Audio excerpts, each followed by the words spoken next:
সেলিম সবসময় অভিযোগ করত, আমার জীবনে কিছু হচ্ছে না, ভাগ্য আমাকে কিছু দেয়নি। একদিন হঠাৎ তার চাকরি চলে গেল। রাগ, হতাশা আর অভিযোগে দিন কাটতে লাগলো।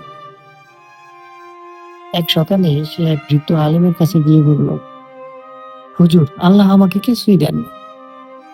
আলেম হেসে বললেন, তুমি কি সকালে চোখ খুলতে পেরেছ?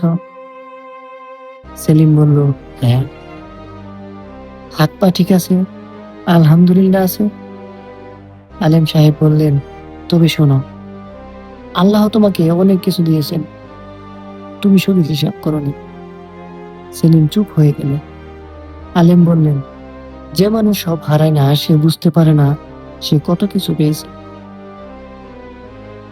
সেদিন সেলিম ঘরে ফিরল নতুন চোখে।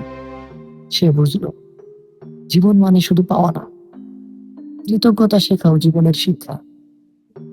পরদিন সে ছোট কাজ শুরু করল, ধীরে ধীরে আবার দাঁড়াল। সে আর বলে না আমার কিছু নেই, সে বলে যা আছে তা দিয়ে এগোতে হবে। অভিযোগ কমাও, কৃতজ্ঞতা বাড়াও।